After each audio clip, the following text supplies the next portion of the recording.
अंगम हरय पुलक भूषण माश्रयंती भृंगांगनेव मुकलाभरणम तमालम अंगीकृताखिल विभोतरपांग लीला मांगल्यदा अस्तु मम मंगल देवताया।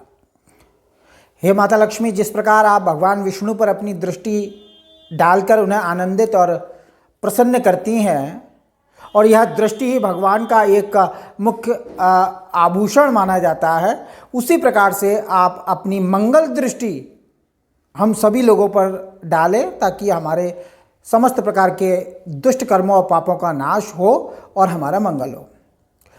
जी हाँ, यह श्लोक है कनकधारा स्तोत्र का, शंकराचार्य विरचित। आर्थिक तंगी से बाहर निकलने के लिए कनकधारा स्तोत्र से श्रेष्ठ शायद कुछ भी नहीं है। कहा जाता है कि शंकराचार्य ने कनकधारा स्तोत्र के पाठ से स्वर्ण की वर्षा करा दी थी। जी हाँ, ये इतना प्रभावशाली माना जाता है। अगर आप नित्य प्रति कनकधारा स्तोत्र का पाठ करते हैं तो ये निश्चित है कि कुछ महीनों के पाठ के बाद आपकी कर्ज मुक्ति होगी और आप आर्थिक तंगी से बाहर निकलने में निश्चित रूप से कामयाब हो जाएंगे। लेकिन कर्म आपके सही होने चाहिए और निश्चित रूप से कनकधारा स्तोत्र का नियमित पाठ आपको आर्थिक तंगी से बाहर निकलने में मदद करता है। अच्छा है, इसमें लक्ष्मी की वृद्धि और प्राप्ति होती है और कर्ज मुक्ति होती है और सांसारिक समस्त प्रकार के वैभव कनकधारा स्तोत्र के पाठ से प्राप्त होते हैं। खैर, अपने मूल विषय पर आते हैं। देखिए, प्रत्येक ग्रह के राशि परिवर्तन पर हम वीडियो डालते रहते हैं, अन्य सभी ज्योतिषी वगैरह डालते हैं, तो मैंने भी डाले हैं। और 16 नवंबर से लेकर 30 नवंबर तक का ये 15 दिन का फलादेश मैंने सोचा किया जाए। इन 15 दिनों के अंतर्गत ग्रह क्या फल दिखाएंगे। वैसे तो सभी ग्रहों का पृथक पृथक फलादेश किया गया है, वो फल उसी हिसाब से प्राप्त होंगे, लेकिन सोचा एक वीडियो बनाकर थोड़ा सा एक पुनरावृत्ति की जाए, थोड़ा सा और चीज़ों को समझाया जाए। तो इस सोच के साथ मैंने थोड़ा सा ये वीडियो बनाने की सोची है कि आपको थोड़ा सा और कर्क लग्न और कर्क राशि के जातकों के लिए 15 दिन का समय मोटे तौर पर कैसा बीतेगा और क्या इसमें थोड़ा सा परिवर्तन होगा। तो ये 16 नवंबर से 30 नवंबर तक का ये 15 दिनों का लगभग फलादेश जो है वो इस प्रकार से रहेगा।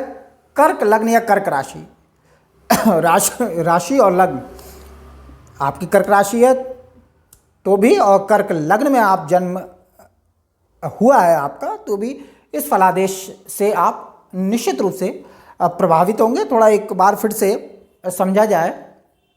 देखिए, 16 नवंबर को सूर्यदेव वृश्चिक राशि में आ रहे हैं और यह 15 दिसंबर तक रहेंगे। जैसा मैं पहले बता चुका हूँ कि देवउठान 12 नवंबर से है, तो मांगलिक कार्य आरंभ हो जाएंगे और ये पूरे 15 नवंबर से लेकर कहना चाहिए और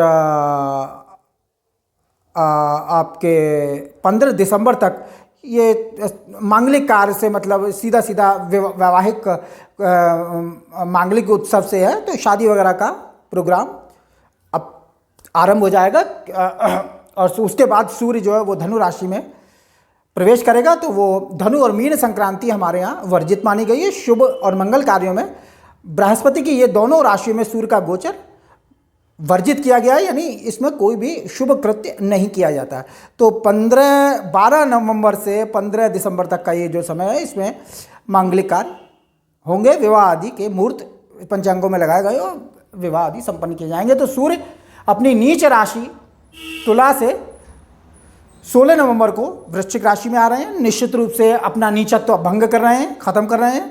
और अभी तक जो है वो धन के कोष की कमी और कुटुंब वगैरह में कुछ कमी क्लेश आदि का फल दर्शा रहे हैं और चतुर्थ में गोचर कर रहे थे राशि और लग्न से। तो निश्चित रूप से माता, भूमि, मकान, वाहन की तरफ से चिंता, धन आदि के संग्रह की कुछ कमी, इस प्रकार के कुछ अपना फल दिखा रहे थे, क्योंकि सूर्य कर्क लग्न और कर्क राशि से धनेश होता है और धनेश का नीच राशि में गोचर करना ये अच्छा नहीं माना जाता है। तो थोड़ा सा 1 मास का समय थोड़ा सा धन के कोष की कमी जो है वो लेकर आया था, और वो चीज़ ख़त्म हो रही है। और मैं समझता हूँ कि अब धनागम कर्क राशि के लिए आरंभ हुआ है।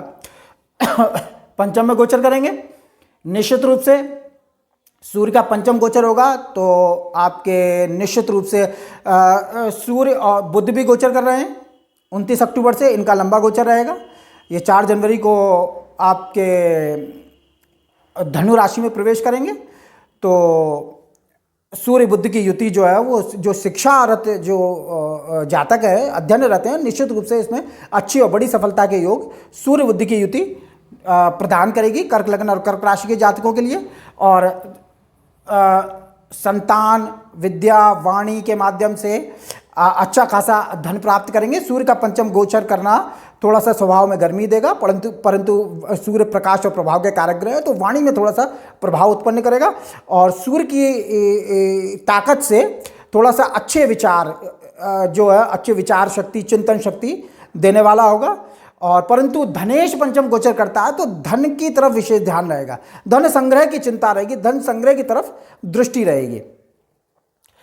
और संतान लाभ का योग, निश्चित रूप से सूर्य बुध की दृष्टि लाभ स्थान पर जाएगी।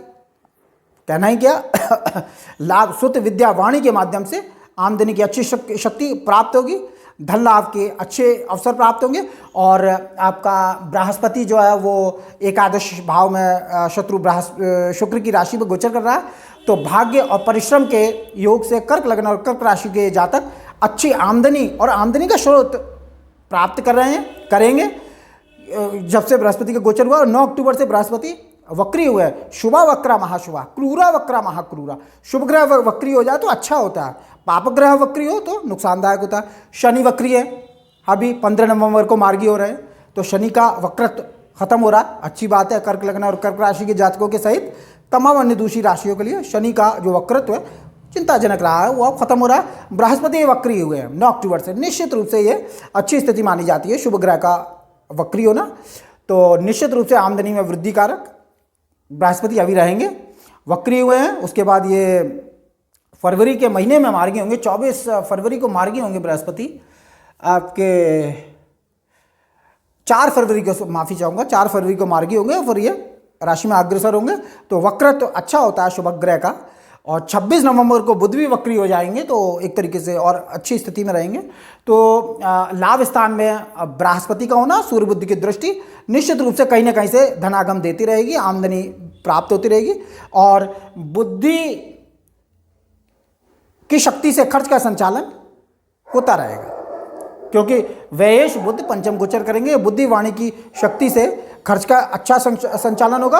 और बाहरी स्थानों में बुद्धि वाणी की शक्ति से सफलता प्राप्त करेंगे कर्क लग्न और कर्क राशि के जातक। दूसरी चीज़ यह है कि शनि जो है वो सप्तमेश होकर अष्टम गोचर कर रहे हैं, तो अपने निजी स्थान में थोड़ी सी परेशानी देने वाले होते हैं। अगर सप्तमेश अष्टम गोचर करे तो अपने निजी स्थान में परेशानी देता है ग्रह, परंतु बाहरी स्थानों से लाभ की प्राप्ति बनाता है। यानी बाहरी स्थानों से लाभ का योग शनि भी बना रहे हैं, और शनि अष्टम गोचर कर रहे हैं, आयु की वृद्धि कर रहे हैं, प्रातत्व का लाभ दे रहे हैं निश्चित रूप से। और शुक्र 6 नवंबर से जो छठे भाव में गोचर कर रहे हैं, उनकी सीधी दृष्टि द्वादश भाव पर जा रही है, तो बाहरी स्थानों में अच्छी शक्ति और प्रभाव प्राप्त होगा। बाहरी स्थानों के संपर्क से आमदनी और धन लाभ का योग शुक्र छठे में बैठकर बना रहा है, परंतु थोड़ा सा चतुर्थेश का गोचर जो है वो थोड़ा मानसिक अशांति दे सकता है। माता भूमि मकान वाहन के पक्ष से थोड़ी मानसिक अशांति देगा, परंतु यह उपचय स्थान होता है और अर्थ त्रिकोण का भाव होता है। इसमें शुक्र का गोचर निश्चित रूप से आपको लाभ दिलाएगा। बाहरी स्थानों से लाभ के प्रबल योग इन 15 दिनों में बने हुए हैं। बाहर से कुछ आमदनी के स्रोत मिलेंगे, पैसा आएगा। थोड़ा सा दशमेश मंगल लग्न में नीच के हो रहे हैं, राशि बल थोड़ा सा कमजोर पड़ा है, परंतु स्थान बल है थोड़ा सा। और शनि की तीसरी दृष्टि भी दशम भाव पर है, तो थोड़ा सा मान सम्मान पद प्रतिष्ठा के मामले में थोड़ा सा कमजोरी ग्रह दर्शा रहे हैं। और कोई विशेष बात नहीं है इसमें, थोड़ी सी कमजोरी के दर्शन हो सकते हैं। पिता के साथ थोड़ा सा नीरसता का संबंध संभावित है, थोड़ी वैमनस्यता पिता से मंगल और शनि दोनों देने वाले ग्रह साबित हो रहे हैं। और तीसरे केतु का गोचर निश्चित रूप से पुरुषार्थ, साहस और पराक्रम बना हुआ है, प्रभाव बना के रखा हुआ है केतु ने। अकेला केतु इस कुंडली में कर्क लग्न में ऐसा बना हुआ है जो हिम्मत और साहस, पराक्रम कर्क लग्न और कर्क राशि का बना कर बैठा हुआ है, हिम्मत नहीं टूटने दे रहा है। बृहस्पति की पंचम दृष्टि पुरुषार्थ स्थान पर पड़ रही है, तो पुरुषार्थ से बृहस्पति भी सफलता देने वाले हैं और लाभ स्थान में बैठ के दृष्टि डाल रहे हैं, तो पुरुषार्थ से, हिम्मत से, शक्ति से धन लाभ का योग बनाएंगे। परिश्रम के योग से भी बृहस्पति सफलता देने वाले सिद्ध होंगे, क्योंकि परिश्रम के मालिक होते हैं, षष्ठेश होकर एकादश में गोचर कर रहे हैं, तो भाग्य और परिश्रम दोनों से आमदनी लाभ का योग बना रहे हैं, अच्छी स्थिति है। और भाग्य स्थान में राहु, जी हाँ, राहु भाग्य स्थान में बैठ जाए तो भाग्य के पक्ष में बड़ा कठिन परिश्रम और मेहनत कराने वाला साबित होता है। शत्रु बृहस्पति की राशि पर इस समय इनका गोचर है। राहु केतु थोड़ा सा अभी नक्षत्र परिवर्तन किया है। राहु केतु ने आपके 10 नवंबर को आपका जो राहु है वो मीन राशि में उत्तरा भाद्रपद नक्षत्र के द्वितीय चरण में आया है। केतु कन्या राशि में उत्तरा फाल्गुनी नक्षत्र के चतुर्थ चरण में आया। थोड़ा सा नक्षत्र परिवर्तन किया है, परंतु चरण परिवर्तन किया है, नक्षत्र परिवर्तन नहीं, चरण परिवर्तन हुआ है, कहना माफी चाहूँगा, चरण परिवर्तन हुआ है। 4 चरण होते हैं एक नक्षत्र के, तो चरण परिवर्तन हुआ है, उससे कोई विशेष फर्क नहीं पड़ेगा। परंतु राहु भाग्यस्थ गोचर करेगा तो आपको भाग्य पक्ष में कभी कभी बड़ा अंधकार, बड़ी निराशा के दर्शन करवा रहा है। परंतु अब राहु, केतु, शनि, बृहस्पति ये अब राशि में अपनी जो राशियों में गोचर कर रहे हैं, ये अब थोड़ा सा अंतिम अंशों की तरफ तेजी से बढ़ेंगे, तो अब इनका प्रभाव थोड़ा सा मंद पड़ने लगेगा, यानी अब बुरा प्रभाव इनका कमजोर पड़ेगा। शुभत्व में अब वृद्धि होगी, राशि छोड़ने की तरफ अग्रसर होंगे अभी। तो कहने का मतलब ये है कि राहु केतु जब भी कष्ट देते हैं परंतु अंत में सफलतादायक होते हैं, तो भाग्य में सफलता देगा। भाग्य से कभी कभी अचानक से अच्छा सा लाभ भी राहु ने दिया, ऐसी बात नहीं है, अचानक से कुछ अच्छा सा लाभ भी दिलाया है कर्क लग्न और कर्क राशि के जातकों को, ऐसी बात नहीं है, क्योंकि राहु भाग्यस्थ शुभ ग्रह बृहस्पति की राशि में गोचर कर रहा है। तो निश्चित रूप से बड़प्पन से प्रभाव प्राप्त होगा और आपके कभी कभी निराशा, परंतु अंत में भाग्योन्नति के अच्छे रास्ते, अच्छे मार्ग, अच्छे साधन देकर जाएंगे राहु कर्क लग्न और कर्क राशि के जातकों के लिए, ये निश्चित समझिए। और ये राहु केतु का एक स्वाभाविक गुण है कि जिस भाव में गोचर करते हैं या जन्म पत्रिका में जिस भाव में बैठ जाते हैं, उस भाव में भय, कष्ट, कठिन परिश्रम और कमी का गुण उत्पन्न कर देते हैं, यानी भय, कष्ट, कठिन परिश्रम और कमी का भान करा देते हैं उस भाव से संबंधित। भाग्य में राहु गोचर कर रहा है, परंतु तीसरे जो केतु गोचर कर रहा है, तीसरे, छठे, 11वें में पापक ग्रह का गोचर अच्छा होता है। तो केतु जो है वो निश्चित रूप से हिम्मत, साहस, पुरुषार्थ और पराक्रम बनाए हुए है, परंतु थोड़ा सा भाई बहनों से थोड़ा सा दिक्कत केतु जो है वो देता है। और शनि के बारे में तो कहना ही क्या, अब जो ढैया जो है वो अब चल रही है, शनिदेव ढैया लगा रहे हैं और अब ये समाप्ति की ओर शनिदेव भी टाटा बाय करेंगे कर्क लग्न कर्क राशि से। कर्क और वृश्चिक बढ़ैया चल रही है, अब वो जाने वाली है। सिंह और धनु राशि वाले अपनी तैयारी करें, क्योंकि अब इनकी परीक्षा का समय आ रहा है। कर्क राशि वाले और वृश्चिक राशि वाले तो अपनी परीक्षा लगभग पूरी कर चुके हैं। तो यह गोचर है, ये लग्न और राशि से विचार नहीं होता है। और परंतु एक चीज़ और मैं बताऊंगा कि ये गोचर के जो ग्रह हैं, मैं पहले भी बता चुका हूं कि ये जन्म कुंडली को ओवरटेक नहीं करते हैं। जन्म कुंडली से अगर ग्रह अच्छी स्थिति में चल रहे हैं, दशाएं अच्छी जा रही हैं, तो गोचर के अनिष्ट ग्रह कोई अनिष्ट प्रभाव नहीं दिखाते हैं, बुरा प्रभाव नहीं डाल पाते हैं। और अगर जन्म समय से जो दशाएं चल रही हैं वो नुकसानदेह है, परेशानी देने वाली हैं, तो गोचर के शुभ ग्रह भी कोई अच्छा लाभ नहीं देते। तो ये चीज़ भी साथ में जुड़ी रहती है, क्योंकि ग्रहों का प्रभाव 2 रूप से पड़ता है। एक तो आपके जन्मकालिक ग्रह जो होते हैं, जन्म कुंडली में जो ग्रह बैठे हुए हैं वो दशा के माध्यम से अपना फल एक तरफ दे रहे हैं, दूसरी तरफ आकाश चक्र में ग्रह परिवर्तन कर कर आपको प्रभावित करते हैं, तो 2 रूपों में फलादेश घटित होता है।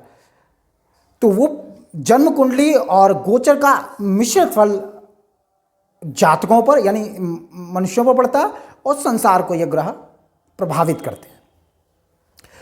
तो यह कर्क लग्न और कर्क राशि के जातकों के लिए थोड़ा सा एक दृष्टि डाली गई है कि यह ग्रह स्थिति इस समय है, विशेष परिवर्तन नहीं, राहु केतु का परिवर्तन चरण परिवर्तन हुआ है, बृहस्पति ने थोड़ा सा 9 अक्टूबर को वक्री हुए, तो ये अच्छी स्थिति है। बाकी ओवरऑल कहना चाहिए कि ग्रह अब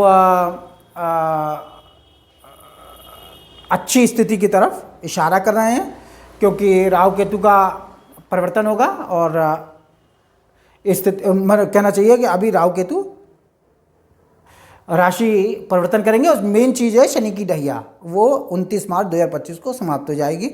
और बाकी ग्रह जो हैं अभी हाल फिलहाल में इनका किसी का परिवर्तन नहीं है। 2 दिसंबर को शुक्र राशि परिवर्तन करेंगे, उस पर पृथक वीडियो बनाकर फिर वहाँ से आगे का फलादेश करेंगे। ये फलादेश 16 नवंबर से 30 नवंबर तक का है। तो सूर्य बुध का बुध आदित्य राजयोग निश्चित रूप से घटित होगा, अच्छा खासा धनकोष प्राप्त होगा, यानी अचानक से धन प्राप्ति होगी इन 15 दिनों में। और बाकी फलादेश जो है वो सामान्य तौर से मिलेगा आप लोगों को। तो मेरा वीडियो अच्छा लगे इसे लाइक करें, शेयर करें, सब्सक्राइब करें और जनपत्रिका का विश्लेषण अगर करवाने के इच्छुक हैं तो नंबर डिस्क्रिप्शन में मिल जाएगा। नमस्कार।